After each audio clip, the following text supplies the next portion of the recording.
As is the case these days, a late-night homecoming means a late-morning ramble.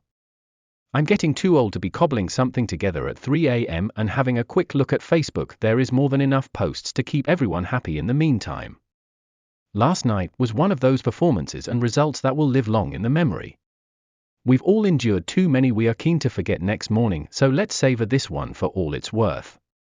Sadly, time is against me this morning, so it's going to be bullet points and random thoughts again. As I left the meadow last night, my overwhelming feeling was one of pride in my team. Every single player in a Town shirt was magnificent, no one was less than 7 out of 10, and when that happens you aren't going to lose many games. They all played like fans, and we cannot ask any more of them than that. They were immense to a man. Ainsworth is fast becoming a cult hero, if he isn't already. You gotta love the guy. He's his own man with his own style of dress and play, and it's clear the players love him. He's gradually turning things around, and even if the worst happens, I believe he is the man to get us out of League Two. I'm a fully signed up fanboy already. With all the chatter surrounding the departure of Bloxham and Winnie heading back to the Emerald Isle, I think we could all be excused if we were wondering what Town side would turn up. We needn't have. From the first minute Aaron clattered into someone, the tone was set, and the Blue Amber Army responded. I don't know what's happened to Aaron, but he is back to the player he was in his last stint here. He is a monster and takes no prisoners. Toto did well when he replaced his buddy at half-time. Up front Lloyd is incredible, his energy levels are off the scale. I don't recall ever seeing a player who runs and competes like he does. His header to Marquis for the opener was a beauty. They are linking up well, it's that classic case of an old one and a young one bringing the best out of each other. Marquis is a niggly so as well, which helps. His penalty taking needs some work, but there is nothing like blasting home a rebound after the keeper has saved it. That shut the bleaters up in the away end. Regarding the penalty, from where I was sat it didn't look a stonewall, and maybe others got a better view. That said, I'm not complaining, we can't afford to look any gift horse in the mouth. Town are looking fitter than at any time in the last couple of seasons, and when you couple that with astute substitutions the energy levels stay high.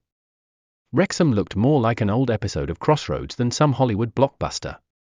True, we never let them play, but I was expecting a bit more from them. They created diddly squat. The Wrexham squad is filled with so many lovable cuddly characters, it was such a shame to send them back over the border with a flea in their ear. Hopefully we can do the same again next season. Blackman is a serious upgrade on Savin. He is getting fitter and more game-aware every week. He is a huge presence, and I'm sure the defenders know who they prefer to play in front of. Just think, Marco is now at Cambridge, anyone remember him?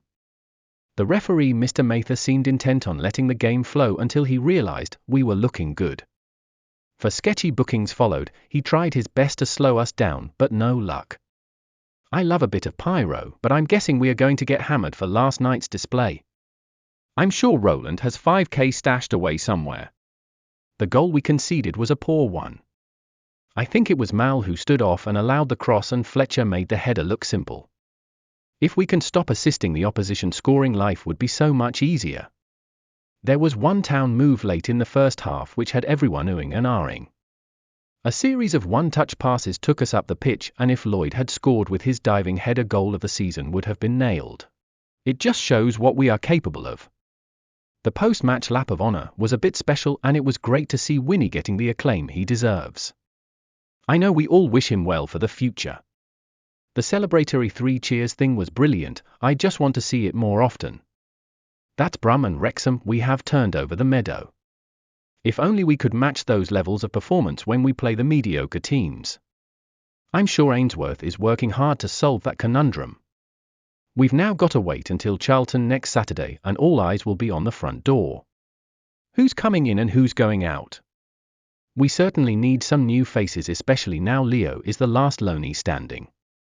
Hopefully the Tom Bloxham fee hasn't been trousered and is there to spend. I'm glad the lads will have time to savour last night, and I'm sure Ainsworth will play on all the positives. It also gave him another glimpse of how the meadow can bounce when there is something to get excited about. I know he will want more of that, he is a part-time rock star after all. That's me done. I'm sure Facebook and X are going to be chocker with reaction for the next couple of days. Take the time to check them out, we owe it to ourselves. We've had too many false dawn in recent years. I just have a feeling last night could be the real thing. Until next time. Florit Salopia.